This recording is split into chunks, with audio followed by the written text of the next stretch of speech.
हरे कृष्णा।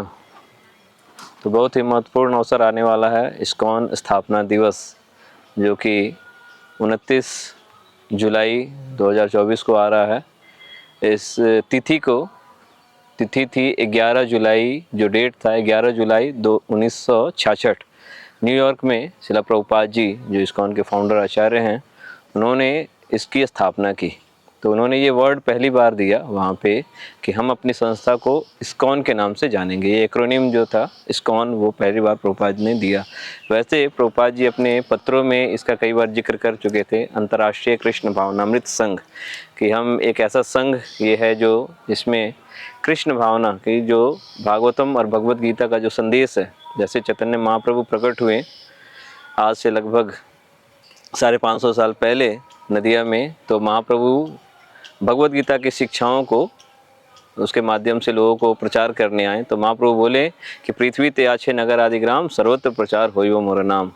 तो ये महाप्रभु का विजन था कि लोग इस महामंत्र का उपयोग अपने जीवन में करें, महामंत्र का जप करें और उससे क्या करें, अपने जीवन को सार्थक करें। तो भगवान की इस टीचिंग को, गीता और भागवत के संदेश को, भगवान के नाम को महाप्रभु पूरे विश्व में हर एक नगर और गांव में पहुंचाना चाहते थे।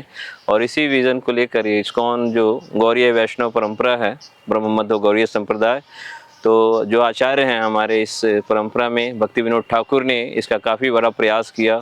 उन्होंने इंग्लिश भाषा में जो महाप्रभु की शिक्षाएं हैं उनको लिखा और विश्व की सबसे बड़ी सारी जो महत्वपूर्ण यूनिवर्सिटी है वहाँ पे भेजा।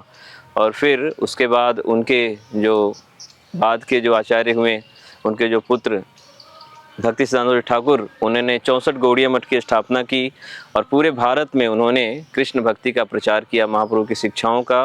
और सबसे पहले उन्होंने प्रिंटिंग प्रेस की स्थापना की और उस समय वो प्रिंटिंग प्रेस के द्वारा पुस्तकों को प्रिंट करवाते थे और डिस्ट्रीब्यूट करते थे। तो उन्होंने प्रभुपाद जी को आदेश दिया, शिला भक्ति वेदांत स्वामी शिला प्रभुपाद, जो कि इस्कॉन के फाउंडर आचार्य हैं, उन्होंने आदेश दिया कि आप पढ़े लिखे नौजवान हैं, आप महाप्रभु की शिक्षाओं को ले जाइए पाश्चात्य जगत और वहाँ पे कृष्ण भावनामृत का प्रचार करिए। तो शिला भक्ति वेदांत स्वामी शिला प्रभुपाद जी ने अपने गुरु के इस निर्देश को अपने जीवन का मुख्य उद्देश्य बना लिया और उन्होंने इसके लिए प्रिपरेशन किया, भारत में प्रयास किया काफ़ी। प्रभुपाद जी ने भारत में बहुत प्रयास किए, लगभग 40 साल यहाँ पे प्रयास किया और झांसी में एक सोसाइटी भी बनाई, लीग ऑफ डिवोटीज़। लेकिन यहाँ पे चीज़ें सफल नहीं हो पाई, क्योंकि यहाँ पे प्रयास कर रहे थे लेकिन यहाँ पे लोग सपोर्ट नहीं कर रहे थे। तो प्रभुपाद जी अपने गुरु के निर्देश से, प्रभुपाद जी को आदेश मिला था कि आप पाश्चात्य जगत जाइए। तो भगवान का अरेंजमेंट था, भगवान ने फिर ये व्यवस्था की कि प्रभुपाद जी को न्यूयॉर्क यूएसए जाने का अवसर मिला और प्रभुपाद जी ने वहाँ पे एक साल कठिन संघर्ष में 65 में पहुँचे और 66 एक साल कठिन संघर्ष के बाद 11 जुलाई 1966 को न्यूयॉर्क में ये इस्कॉन की स्थापना हुई।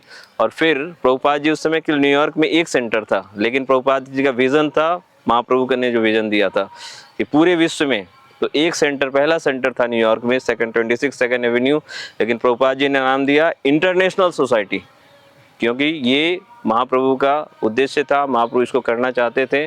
तो उसी उद्देश्य को, अपने गुरु के आदेश को लेकर प्रभुपाद जी ने ये विज़न और इस मिशन के साथ इसकी स्थापना की। और आज इस्कॉन के माध्यम से पूरे विश्व में लगभग 800 मंदिर हैं और पूरे विश्व में लोग सनातन धर्म, भगवत गीता, भागवतम की शिक्षाओं को अपने जीवन में अपना रहे हैं, उसका लाभ उठा रहे हैं, अपने जीवन को शुद्ध कर रहे हैं, इस हरे कृष्ण महामंत्र का जप कर रहे हैं और इसको खुद भी इसका पालन कर रहे हैं और लोगों तक पहुंचा रहे हैं। पूरे विश्व में लोग आज मायापुर धाम, जो चैतन्य महाप्रभु का बर्थ प्लेस है, वहाँ पे दर्शन करने के लिए आते हैं, जगन्नाथपुरी जाते हैं, वृंदावन आते हैं। और प्रभुपाद जी ने जगन्नाथ जी को पूरे विश्व में पहुंचा दिया। पहले केवल जगन्नाथपुरी में यात्रा होती थी और आज पूरे विश्व में जगन्नाथ जी की रथ यात्रा होती है। तो ये प्रभुपाद जी का योगदान है मानव समाज के लिए कि प्रभुपाद जी ने सिंगल मैन आर्मी, एक अकेले व्यक्ति जो यहाँ से निकले 70 साल की उम्र में और ऐसा विश्वव्यापी आंदोलन खड़ा किया जिसका उद्देश्य एक ही है, लोगों को इस भौतिक संसार का जो पर्पस है भगवान का, कि इस भौतिक संसार का पर्पस है कि लोग अपनी इच्छाओं को शुद्ध करके भगवत धाम वापस लौट जाएं। तो इस्कॉन इसी मूवमेंट पे कार्य कर रहा है और प्रभुपाद जी के माध्यम से पुस्तक वितरण हो रहा है, प्रसाद वितरण हो रहा है, हरिनाम का वितरण हो रहा है। तो इस्कॉन इस तरह से मानव समाज के लिए कार्य कर रहा है कि लोग अपने जीवन को सार्थक करें, जीवन का जो उद्देश्य है उसको पूरा करें। तो आप सब इस कार्य में हमारा सहयोग करिए। ज़्यादा से ज़्यादा इस्कॉन के जिस प्रचार का मूवमेंट है उसमें आप किसी न किसी माध्यम से सहयोग कर सकते हैं। आप सहयोग करके अपने जीवन को और अपने आसपास परिवार, रिश्तेदार, सबके जीवन को सार्थक बना सकते हैं। इससे क्या होगा, हमारा जो समाज है, हमारा समाज शांति और सुव्यवस्था के साथ लोग जिएंगे और अपने जीवन के लक्ष्य को प्राप्त करेंगे। हरे कृष्णा। श्रील प्रभुपाद की जय।